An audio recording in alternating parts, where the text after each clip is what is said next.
আমরা শুধু বারুইপুরের ইনসিডেন্ট নয়, কোথাও এই ধরনের ঘটনা এই রাজ্যে যাতে না ঘটে তার ব্যবস্থা প্রথম থেকেই নিচ্ছি। আজকে এখান থেকে রাজ্যের সমস্ত থানার ওসিআইসি সিপিএসপিদের সঙ্গে আমাদের কথা হয়েছে। আমি শুধু একটা কথাই বলবো যে সরকার এক্ষেত্রে যা করার করছে এবং আমার সঙ্গে ওই আমাদের পরিবার, প্রথমত যে পরিবারটি ক্ষতিগ্রস্ত হয়েছে, এক রত্তি একটি ছোট্ট কন্যা সন্তানের উপর পাশবিক অত্যাচার করে খুন করা হয়েছে, তারাও মিট করেছে। তারা নিশ্চয়ই আপনাদের বলেছে বা না বললেও আমার জানার বিষয় নয়। আমি কথা বলে স্যাটিসফাইড এবং আমার মনে হচ্ছে ওরাও স্যাটিসফাইড। আমি একটা প্রাইমারিলি পুলিশ যা বলেছে, দেখুন, I am not the investigating authority. Mob lynching করে যাকে পিটিয়ে মারা হয়েছে ইন্দ্রজিৎ মন্ডল, উনিও ইনোসেন্ট। পুলিশ আমাকে যা বলেছে এটা আমার কথা নয়। তার পরিবারের সঙ্গে আমি মিট করেছি, তিনিও জাস্টিস পাবেন। যত পুলিশের গাড়ি ভেঙেছেন, রেল লাইন উপড়েছেন, প্রায় অ্যাপ্রক্স 200 আইডেন্টিফাইড হয়েছে, প্রত্যেককে অ্যারেস্ট করা হবে। একটা লোককেও ছাড়া হবে না।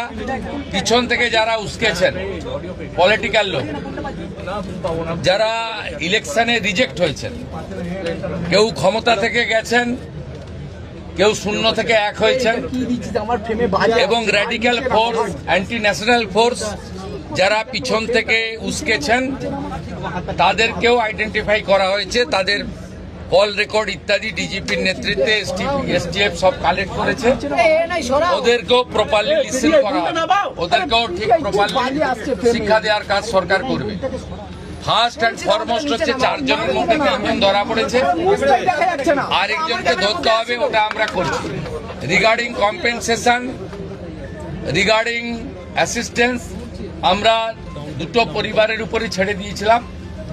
ওরা কিছু কথা আমাকে বলেছে, আমি উইদিন এ উইক আসবো এবং দুটো ফ্যামিলিতে যাব। তখন সরকার, ওরা যা চেয়েছে, সরকার যা করলো দেখতে পাবেন। সূর্যপুরে ভিকটিম ফ্যামিলি একটা আউটপোস্ট চেয়েছেন, আমরা আউটপোস্টও ডিজিপি এইচএসকে বলেছি করতে হবে। প্রয়োজন হলে রেন্টাল বাড়ি নিয়ে খনি চালু করতে হবে, এবং আমি যখন ভিকটিমদের সঙ্গে মিট করতে আসবো তখন আউটপোস্টের ইনোগ্রেশন হবে। আমরা এখানে অনেকগুলো ডিসিশন নিয়েছি, সেগুলো প্রপারলি আমরা দেখব। আপনারা ভিকটিম ফ্যামিলি যেমন কনফিডেন্স রেখেছেন সরকার পুলিশের উপরে, আপনারাও রাখতে পারেন। আমার মনে হয় না এর আগে কোনো পুলিশ মন্ত্রী বা মুখ্যমন্ত্রী এই ধরনের পীড়িত পরিবারের কথা শুনেছেন বা বলেছেন। আমি এটা মনে করি এটা ডিউটি। আগের লোক করেনি বলেছে আমি করব না, তা না। আমি এখানে এমপি এমএলএ পলিটিক্যাল পার্টিকে ডেকেছিলাম। এমপি সায়নী ঘোষ তিনি মিট করেছেন, মাননীয় বিধায়ক প্রাক্তন স্পিকার বিমান ব্যানার্জি মিট করেছেন। 1-to-1 কথা হয়েছে, সেটা আমি বাইরে বলবো না। আমার মনে হয়েছে তারাও স্যাটিসফাইড। বিজেপি 3 জন এমএলএ মিট করেছেন, গোসাবার বিকন্ন নস্কর, রূপা গাঙ্গুলি এবং দেবাশিস ধর। তারাও কিছু বক্তব্য আমাকে বলেছেন, তাদেরকেও আমি সরকার এবং পুলিশের কতটা প্রোগ্রেস হয়েছে ব্রিফ করেছি। আমার বিশ্বাস, এবং এখান থেকে আমি ভার্চুয়ালি গোটা রাজ্যের সমস্ত থানার সঙ্গে যুক্ত হয়েছি, আমি তাদের পরিষ্কার বলেছি যে ঘটনা রোধ করতে হবে এবং প্রপার আপনার যে প্রসিডিওর আছে, ভারতীয় ন্যায় সংহিতা, সুপ্রিম কোর্টের একাধিক গাইডলাইন, জাতীয় মহিলা কমিশন, জাতীয় মহিলা শিশু রক্ষা কমিশন, পস্কো অ্যাক্টের আয়তায় যে গাইডলাইনগুলো আছে, হিউম্যান রাইটস কমিশনের যে গাইডলাইনগুলো আছে, রাজ্য সরকারের যে বর্তমান সরকারের যে মনোভাব, বারে বারে মুখ্যমন্ত্রী যে কথাগুলো বলছেন, তার মন্ত্রীরা বলছেন, ডিজিপি যে নির্দেশ দিচ্ছেন এগুলো আপনাকে ফলো করতে হবে। আমরা পুরো বিষয়টা দেখেছি। এখানে মিসিং ডায়েরি হয়েছে আগের দিন রাত্রিবেলা 11:50 PM। তারপরে ক্রমান্বয়ে যে ঘটনাগুলো হয়েছে মিনিট টু মিনিট আমি প্রাইমারি অ্যানালাইসিস করেছি। সূর্যপুর থানার ক্যাম্প ইনচার্জ দিদেন IC Baruipur, SDPO Baruipur, additional SP Baruipur in presence of the DGP and SP ADG IG আমরা আমাদের পার্টও পুরো অ্যানালাইসিস করেছি। আমি ডিজিপিকে 72 ঘন্টা টাইম দিয়েছি। তিনি আমাকে আমি যা ফাইন্ডিংস পেয়েছি ওনার যে অ্যাডমিনিস্ট্রেটিভ প্রসিডিওর রয়েছে প্রসিডিওর অনুযায়ী একটা রিপোর্ট দেবেন। রিপোর্ট দেওয়ার পরে অ্যাডমিনিস্ট্রেটিভ পার্টে আমাদের যে অ্যাকশন নেওয়ার, আমাদের কোনো লোকের যদি কোনো ওই টাইমের মধ্যে কোনো শিথিলতা থাকে 1%ও, সেক্ষেত্রেও খুব স্ট্রং অ্যাকশন নেওয়া হবে। আমি পাওয়ারে আসার পরে বা মুখ্যমন্ত্রিত্ব দায়িত্বের পরে আরজি করের মামলায় 3 জন টপ আইপিএস অফিসারকে সাসপেন্ড করেছি। এক্ষেত্রে আমার মেসেজ খুব ক্লিয়ার আছে, সবাই সেটা দেখেছে। আমি খুব পার্সোনালি স্যাটিসফাইড যে ওইটুকু একটা বাচ্চা মেয়ের পরিবার, সেই পরিবার এন্টার আমার সঙ্গে প্রায় 10 জন বাবা মা সহ মিট করেছে এবং তারা কনফিডেন্স জানিয়েছে, আস্থা জানিয়েছে সরকারের উপরে, মুখ্যমন্ত্রীর উপরে, পুলিশের উপরে। এটা আমার আজকে বড় প্রাপ্তি।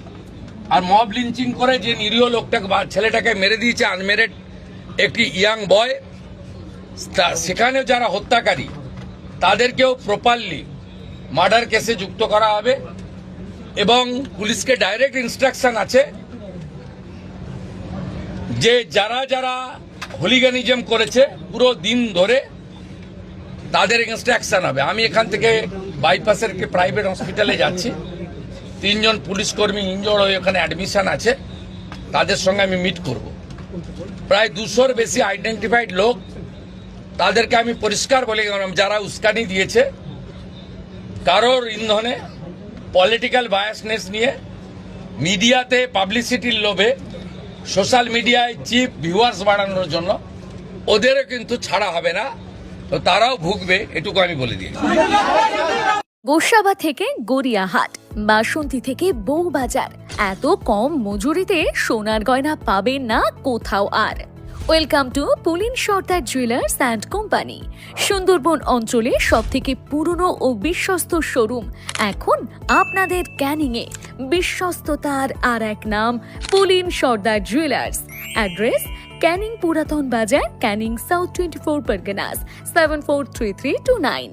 ক্যানিং এবং দক্ষিণ 24 পরগনার অর্শ ও মলদার রোগের আয়ুর্বেদিক ঘাড় সূত্র চিকিৎসা পদ্ধতির প্রথম ও একমাত্র ক্লিনিক ক্যানিং মাদ্রাসি পাইলস ও ফিস্টুলা ক্লিনিক, যেখানে 1980 সাল থেকে স্বর্গীয় ডক্টর এস.কে. রাওয়ের তত্ত্বাবধানে হাজার হাজার মানুষ সম্পূর্ণ সুস্থ হয়ে উঠেছেন। বর্তমান চিকিৎসক ডক্টর বি.এস. রাওয়ের দক্ষ পরিচালনায় আমাদের এই প্রতিষ্ঠান 5 দশকের সেই সুনাম ধরে রেখে এগিয়ে চলেছে। ফিশার, পাইলস, ফিস্টুলা ইত্যাদি যে কোনো জটিল মলদার রোগ থেকে নিষ্কৃতি পাওয়ার জন্য এখনই এই নম্বরে যোগাযোগ করুন 9883518886। ঠিকানা ক্যানিং সঞ্জয়পল্লী, দক্ষিণ 24 পরগনা, বন্ধুমহল ক্লাবের বিপরীতে।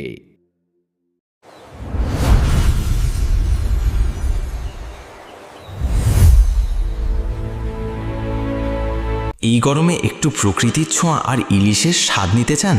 তাহলে চলে আসুন সুন্দরবন ইলিশ উৎসব 2026-এ। পরিচালনায় দৃষ্টি ট্রাভেলস, ক্যানিং, দক্ষিণ 24 পরগনা। 2 রাত্রি ও 3 দিনের এই জমজমাট ভ্রমণে থাকছে সুন্দরবনের মনোমুগ্ধকর প্রাকৃতিক সৌন্দর্য আর নদীর বুকে ইলিশের রকমারি পদের অসাধারণ আয়োজন। দুপুরে ইলিশ আর রাতে থাকছে সুস্বাদু মাটন ও চিকেন। শুধু তাই নয়, এবারের বিশেষ আকর্ষণ, প্রত্যেক ভ্রমণার্থী পাচ্ছেন 500 টাকার গিফট কুপন। আগামী 1 বছরে সুন্দরবন ছাড়া যে কোনো ট্যুরে থাকছে প্যাকেজ প্রতি 500 টাকার বিশেষ ছাড়। আর 10 জনের গ্রুপ বুকিংয়ে থাকছে আকর্ষণীয় বিশেষ ডিসকাউন্ট। তাহলে আর দেরি কেন? আপনার প্রিয় দৃষ্টি ট্রাভেলসের সাথে এবার ঘুরে আসুন সুন্দরবন। বুকিং শুরু হয়ে গেছে। বুকিং শুরু হয়ে গেছে। যোগাযোগ করুন এখনই 0707627243 750-7843-073। দৃষ্টি ট্রাভেলস, ভ্রমণের আনন্দ আপনাদের সাথে।